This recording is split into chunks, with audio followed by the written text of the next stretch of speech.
Welcome to our discussion of Kate Chopin's Story of an Hour and a Marxist reading. I am Dr. Kenefick.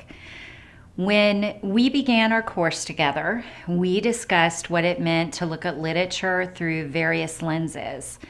You may recall that some of those vantages that we use as critics and writers have names. The names may be reader response, revisionary mythopoesis, feminist, masculinist.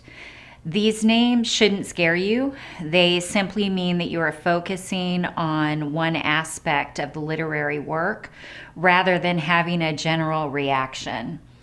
What I'd like to talk to you about is how to look at Story of an Hour from a Marxist point of view. The notes that I've posted under Professor's Notes with Story of an Hour from a Marxist view give you some terms that will make sense of what I am about to say. It's a complex reading, but I think that it's valuable because it gives us empathy towards Mrs. Mallard's character. When you read any work of literature from a Marxist point of view, you are looking at the role of money. When we look at Kate Chopin's Story of an Hour, we say to ourselves, there is no mention of money. There is no transmission of funds. Nobody is speaking about finances. But we must logically look at the history behind when this piece was written.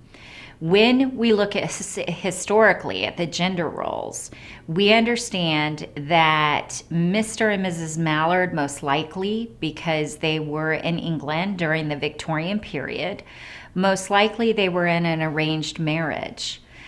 This idea alone gives us a path to feeling more empathy, again, more sympathy for Mrs. Mallard. We know that throughout the story, she seems a bit cold. She says about her husband that she knows that she will look, save with love upon him, that she will see his kind hands folded in death. And yet she still is looking forward to her freedom. And somewhere in our hearts, we say to ourselves, this isn't kind. And we treat her perhaps with a bit of coldness. When we look at this work from a Marxist point of view, we realize that in an arranged marriage, there was something going on contractually that dealt with money. A man would have brought to the table his ability to have what we call old money or inherited money, and he would have been working toward investments of these great bulks of money. A woman would have brought what would have been the equivalent of a dowry. All of this money would have essentially become eventually the male's. If the man died, all of this money would go through the hands of men. That is called a patrilineal society. Obviously, it is no longer that way, but during the time period in which Kate Chopin wrote, this was the norm. It allows us to see Mrs. Mallard from a different point of view because there is a way to look at her as not saying that her feelings toward her husband were so cold that she was really joyous that he died, but instead that perhaps she simply wanted her freedom. It becomes convoluted in the sense of the money, so you've got to follow me with this. If Mrs. Mallard were a real woman at the turn of the century during the Victorian age, she would have lost all of that money. It is true. It would have gone to the nearest male relative. Perhaps that would have been Mr. Mallard's brother. That could have been a son, but we have no indication that she had any children.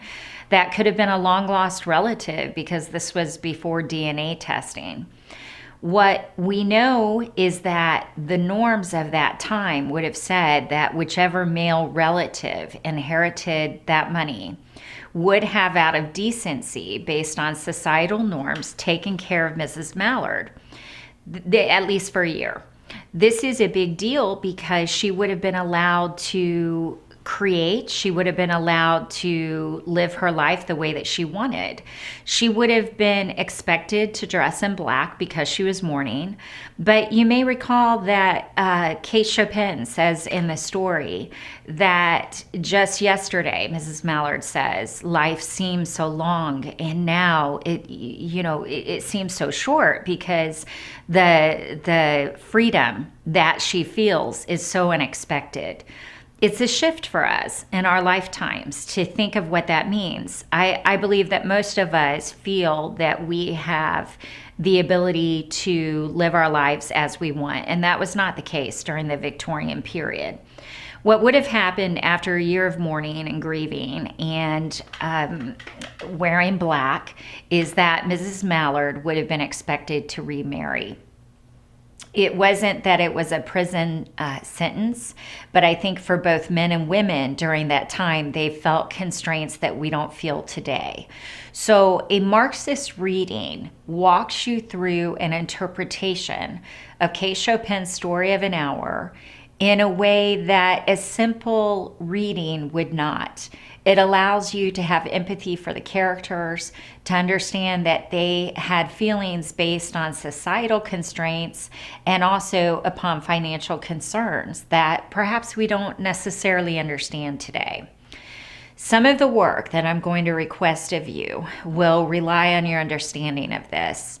I hope that you read my adjacent notes, but I also hope that you are interested enough to search out your own answers. Please make use of the internet. Make use of one another. See what you can find out about what it means to read something against the history, to see something in terms of gender roles, to understand a work of literature as art that was created during a zeitgeist that was particular and meaningful. These people who wrote these works, they're not unlike us by any means. We have a lens into their lives, and it's so powerful when we start to explore that. I will reach out to you with more information concerning this subject. And as always, feel free, come by my office, come by my classroom, call me, FaceTime me. I would love to talk to you about this in person. Enjoy the rest of your week.